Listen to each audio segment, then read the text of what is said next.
Hi అండి, welcome to my channel. ఈ రోజు నేను మీకు ఈ వీడియోలో చెప్తున్నాను 7th క్లాస్ మ్యాథ్స్ లో 10th చాప్టర్ ఆల్జీబ్రాయిక్ ఎక్స్ప్రెషన్స్ లో ఎక్సర్సైజ్ 1. ఓకే, ఆల్జీబ్రాయిక్ ఎక్స్ప్రెషన్స్ అంటే ఆల్రెడీ మీరు 6th క్లాస్ లో నేర్చుకున్నారు. ఓకే, అండ్ ఇక్కడ ఫస్ట్ క్వశ్చన్ చూడండి. Find the rule which gives the number of match sticks required to make the following patterns అన్నారు. Okay, ఇక్కడ మనం ఈ ప్యాటర్న్స్ ని ప్రిపేర్ చేయడానికి రెడీ చేయడానికి మనకి ఎన్ని మ్యాచ్ స్టిక్స్ అవసరం అవుతాయి, యూజ్ అవుతాయి అనేది మనం ఒక రూల్ లాగా రాయాలి. Rule means like formula. Okay, అయితే ఇక్కడ first a pattern of H అన్నాడు. Okay, a pattern of H అన్నాడు. మనం హెచ్ ని రాయడం కోసం మ్యాచ్ స్టిక్స్ యూజ్ చేసి హెచ్ ని రాయడం కోసం మనం ఎన్ని మ్యాచ్ స్టిక్స్ ని తీసుకుంటాం. ఓకే, ఇక్కడ చూడండి, ఇది సపోజ్ మ్యాచ్ స్టిక్ 1 అనుకుందాం. Okay, match stick 2 and match stick 3. Okay, ఇక్కడ మనకి 3 మ్యాచ్ స్టిక్స్ యూజ్ అయ్యాయి. ఇదేంటి 1H. ఓకే, ఇది ఒక 1H ని యూజ్ చేయడం కోసం మనకి 1H ని రాయడం కోసం మనకు 3 మ్యాచ్ స్టిక్స్ యూజ్ అయ్యాయి. అయితే మనకి ఇక్కడ రూల్ రాయమన్నాడు. రూల్ అంటే ఏంటంటే సపోజ్ ఇక్కడ 1H ఉంది కాబట్టి మనం దీన్ని 1 అనుకున్నాం. ఇప్పుడు 2H's ఉన్నాయి అనుకోండి, ఇవి మనం 2 అంటాం. 3 ఉంటే 3 అంటాం. ఓకే, అయితే ఇప్పుడు మనం దీన్ని ఈ 1 to 3లని ఇప్పుడు 3 into 1 అని, 3 into 2 అని, 3 into 3 అని రాస్తాం కదా. ఇప్పుడు ఈ 1 to 3లని మనం రాయడం కోసం మనం ఎలా తీసుకుంటాం? ఈ 1 to n is equals to 1 2 3 n up to so on. n అనేది number of. Okay, number of అని అనుకోవాలి. సో ఇక్కడ మనం ప్యాటర్న్ ఏంటంటే 3 into n. ఓకే, అర్థమైంది కదా. ఈ ఎన్ అనేది అప్ టు ఎన్ అయినా ఉండని హెచ్ఎస్. ఓకే, అర్థమైందని అనుకుంటున్నాను. Okay, next second one, a pattern of, ఇక్కడ ఆన్సర్ ఇది 3n. A pattern of letter V. Same V అంటే మనం జస్ట్ ఇదొక మ్యాచ్ స్టిక్, ఇదొక మ్యాచ్ స్టిక్ అంటే మనం ఎన్ని 2 మ్యాచ్ స్టిక్స్ ని యూజ్ చేసాం. ఓకే, ఇప్పుడు 2 ఒక వి లెటర్ ని రాయడం కోసం 2 పడతాయి. ఇక్కడ ఎన్ని లెటర్స్ ఉన్నాయి? ఇది 1 లెటర్. 2 లెటర్స్ అంటే 2 అని రాస్తాం, 2 into 2 అని రాస్తాం. 3 ఉంటే 2 into 3 అని రాస్తాం. ఓకే, ఈ 1 to 3లను మనం ఎలా అనుకుంటాం? n is equals to 1 2 3 అనుకుంటాం కాబట్టి 2 into n అని రాస్తాం. ఓకే, అర్థమైంది కదా. ఇప్పుడు నెక్స్ట్ సెకండ్ క్వశ్చన్ చూడండి. Given below is the pattern made from coloured tiles and white tiles అన్నాడు. ఇక్కడ ఉన్న ఫిగర్స్ లో ఇది వైట్ టైల్. ఓకే, ఇవి వైట్ టైల్స్, ఇవి కలర్డ్ టైల్స్ ఇక్కడ మనకి ఇచ్చారు. ఇలా figure 1, figure 2, figure 3.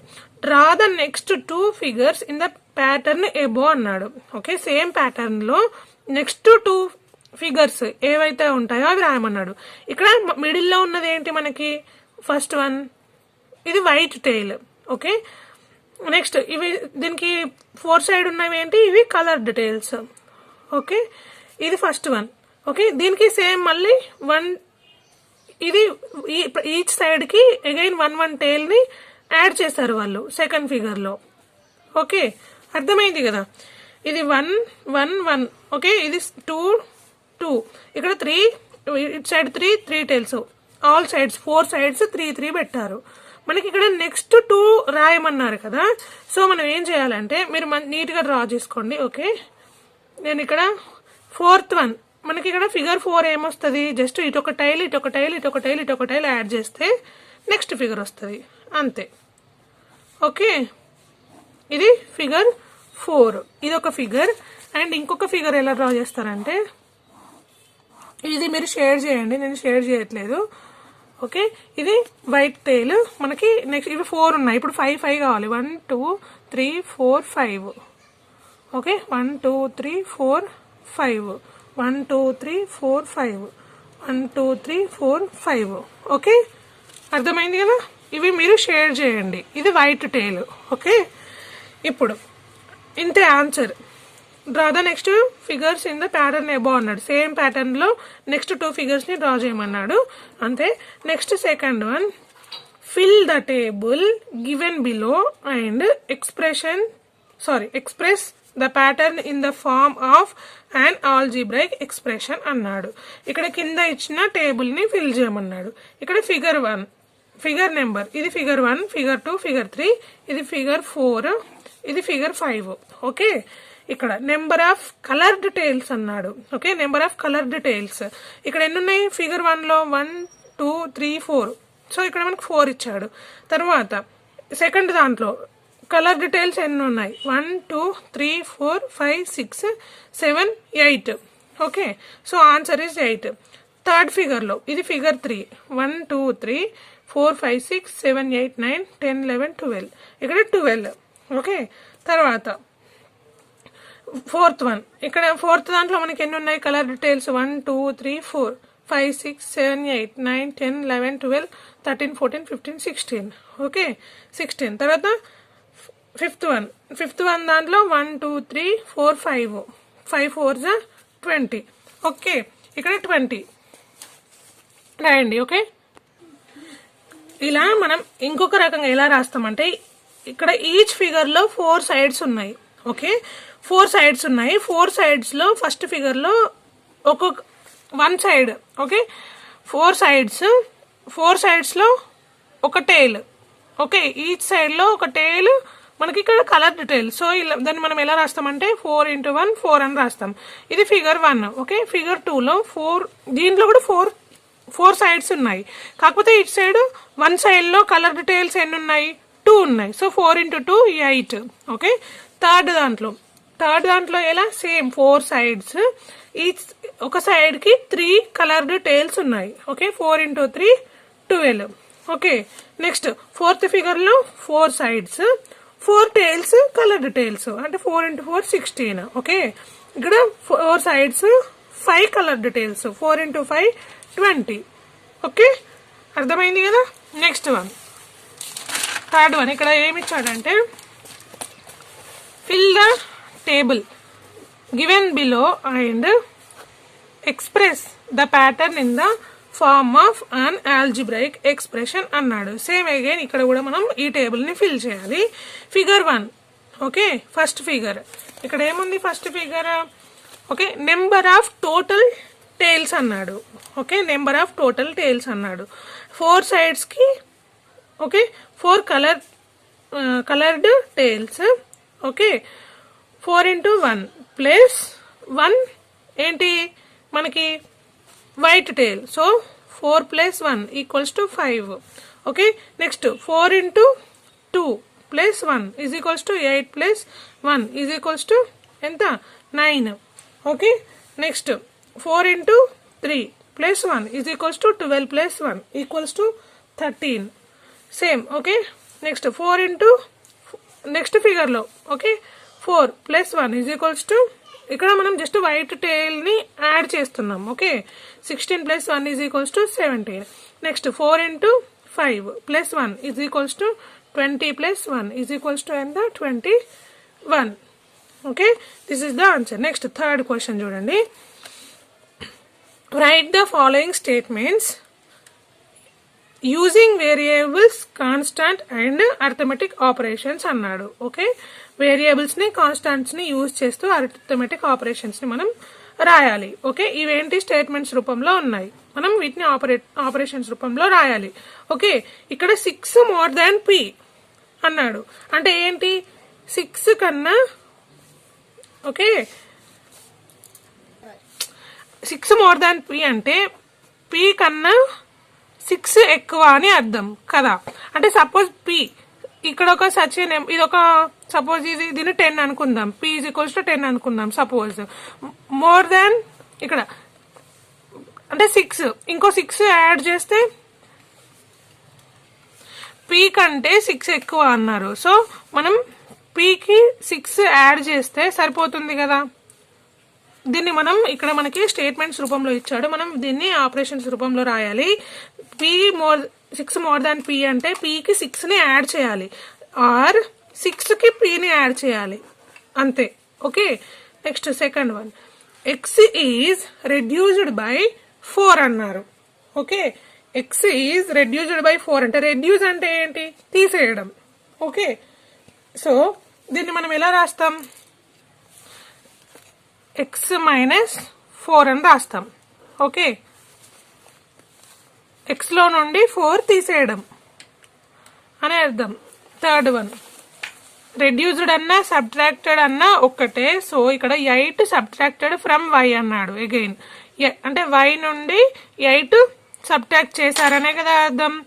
8 subtracted from Y. Okay, Y నుండి 8 తీసేశారు. ఇక్కడ దీన్ని ఎక్స్ ఈజ్ రెడ్యూస్డ్ బై 4 అన్నారు కదా, దీన్ని ఎలా రాసుకోవచ్చు? -x + 4 అని రాస్తాం మనం. Okay, X is reduced by 4 అంటే ఎక్స్ విలువ సంథింగ్ ఈజ్ దేర్. ఓకే, ఇది ఈ వాల్యూ -4తో రెడ్యూస్డ్ అంటే తగ్గించబడింది అని అర్థం కదా.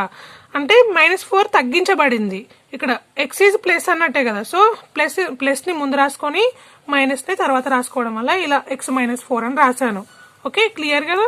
Next fourth one, Q multiplied by -5 అన్నాడు. ఓకే, క్యూ మల్టిప్లై అంటే okay it cross multiplied by -5 అన్నాడు. Okay, -5 into Q. మనం దీన్ని ఎలా రాస్తాం? మైనస్ ఇంటూ ప్లస్ -5 క్యూ అని రాస్తాం. Okay, next fifth one, Y divided by 4 అన్నాడు. డివైడ్ అంటే అంతే కదా, డివైడ్ చేయడం. వై డివైడెడ్ బై 4 అంటే దీన్ని ఎలా రాస్తాం కదా. Next sixth one, 1/4 of product of P and Q అన్నాడు. Okay, product of PQ. First product of PQ ఏంటి? P into Q is to PQ. దీంట్లో 1/4 అన్నాడు. 1/4 అంటే 1/4 కదా. మనం దీన్ని ఎలా రాస్తాం? PQ/4 అని రాస్తాం అంతే. Okay, seventh one, 5 added to the 3 times of Z. Okay, 5 added to the 3 times of Z అన్నాడు. 3 times Z. Okay, Z plus Z plus Z 3 times అంటే 3 ప్లస్ 5. దీన్ని ఎలా రాస్తాం? 1 2 3 3Z plus 5 is the answer. Okay, next eighth one, X multiplied by 5 and added to 10 అన్నాడు. X multiplied by 5 and added to 10 అన్నాడు. Okay, X multiplied అంటే x into 5 5x plus 10. దీనికి 10 add చేశారు. Okay, X 5తో multiply చేయబడింది and 10 add చేయబడింది అని అర్థం ఇందులో. తర్వాత ninth one, 5 subtracted from 2 times of y అన్నాడు. ఓకే, 5 సబ్ట్రాక్టెడ్ అంటే -5 కదా. Okay, from 2 times of y అన్నాడు. 2 times అంటే మనం ఏమని రాస్తాం? y plus y is equals to 2y కదా. 2 times అంటే ఇది 2 times రాసుకుంటే 2y. 2y minus 5 is the answer. Okay, తర్వాత 10th one. Okay, 10th one ఏంటి? y multiplied by 10. Okay, y multiplied by 10 and added to 13. Okay, added to 13 అన్నాడు. y multiplied and 13. 10 into y 10y plus 13. So simple. Okay, next fourth one చూడండి. ఇక్కడ ఏమో మనకి statements ఇచ్చాడు, operations రాయమన్నాడు. ఇక్కడ operations ఇచ్చాడు, statements రాయాలి. ఓకే, ఇక్కడ ఫస్ట్ వన్ చూడండి, x ప్లస్ 3 అంటే మనం దీన్ని ఏమని రాస్తాం? ఓకే, ఇక్కడ మనం దీన్ని ఏమని రాస్తాం? 3 more than x అని రాస్తాం. Okay, or 3 added to x అని రాస్తాం. ఇలా రాయొచ్చు, ఇలా రాయొచ్చు. Okay, next second one, y -7 అన్నాడు. ఏమని రాస్తాం? 7 ఈజ్ రెడ్యూస్డ్ ఫ్రమ్ y అని రాస్తాం. ఆర్ 7 ఈజ్ సబ్ట్రాక్టెడ్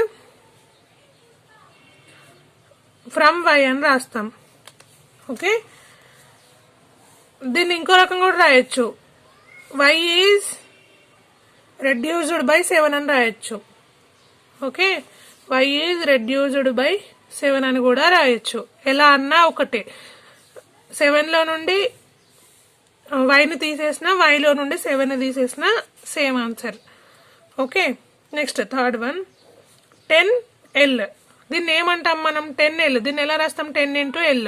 ఓకే, అంటే ఏమని రాస్తాం? L is multiplied by 10.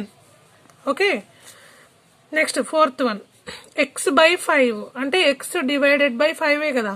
So దీన్ని మనం ఏమని రాస్తాం? x is divided by 5. తర్వాత ఫిఫ్త్ వన్ 3m ప్లస్ 11. ఏమని రాస్తాం దీన్ని? m is multiplied by 3 and added to 11 అని రాస్తాం. Okay, next sixth one 2y minus 5.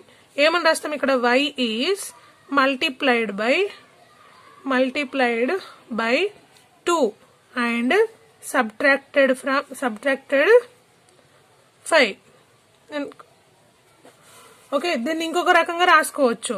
y is subtracted from 2 times of y అని కూడా రాయొచ్చు. ఓకే, అర్థమైంది కదా. నెక్స్ట్ ఇక్కడ చూడండి fifth one some situations are given below. State the number in situations is a variable or constant అన్నాడు. ఇక్కడ some situations ఇచ్చారు, ఇవి కాన్స్టాంట్సా వేరియబుల్సా మనం చెప్పాలి. ఓకే, ఎగ్జాంపుల్ ఏమిచ్చాడు? Our age, it's a value keeps on changing, so it is an example of variable quantity. మన ఏజ్ మనం ఎప్పుడు ఒకే ఏజ్ లో ఉండం కదా, ఎప్పటికప్పుడు మారుతూ ఉంటుంది. సో ఇది వేరియబుల్. కాన్స్టాంట్ అంటే స్థిరంగా ఉంటుంది. లైక్ ఇక్కడ చూడండి, the number of days in the month of January. Okay, జనవరిలో ఎన్ని డేస్ ఉంటాయి? 30 days ఉంటాయి. ఇవి చేంజ్ అవుతాయా? సారీ, మనకి జనవరిలో 31 ఉంటాయి. 31 days జనవరిలో. సో ఇవి ఎప్పుడైనా మనకి చేంజ్ అవుతాయా? అవ్వవు. సో అస్సలు చేంజ్ అవ్వని వాటిని మనం కాన్స్టాంట్స్ అని అంటాము. So this is constant. జనవరిలో 31 days ఈజ్, ఇక్కడ మీరు ఆన్సర్ కాన్స్టాంట్ అని రాయండి. తర్వాత the temperature of a day అన్నాడు.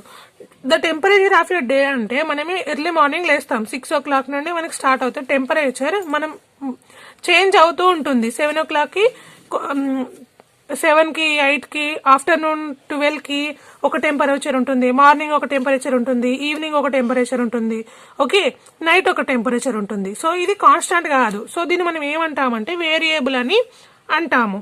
Okay, third one length of your class room. Okay, length of your class room అంటే మీ క్లాస్ రూమ్ ఉంది, మీరు ఆ క్లాస్కి 1 year మొత్తం వెళ్ళినప్పటికీ కూడా దాని లెంత్ ఏమన్నా చేంజ్ అవుతుందా? అవ్వదు. So that is also constant. Okay, next fourth one height of the growing plant. Growing plant మనం చిన్న మొక్కను తీసుకొచ్చి పెడితే అది పెద్దగా అవుతుంది, అది రోజు రోజుకి పెరుగుతూ ఉంటుంది. So that is variable.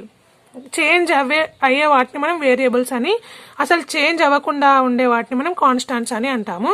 Okay, దీంతో మనకి ఎక్సర్సైజ్ 1 కంప్లీట్ అయిపోయింది. నేను నెక్స్ట్ వీడియోలో ఎక్సర్సైజ్ 2 చెప్తాను. ఈ వీడియో కానీ మీకు నచ్చినట్లయితే లైక్ చేయండి, షేర్ చేయండి, అంతకన్నా ముందు నా ఛానల్ని సబ్స్క్రైబ్ చేయండి. Thank you for watching.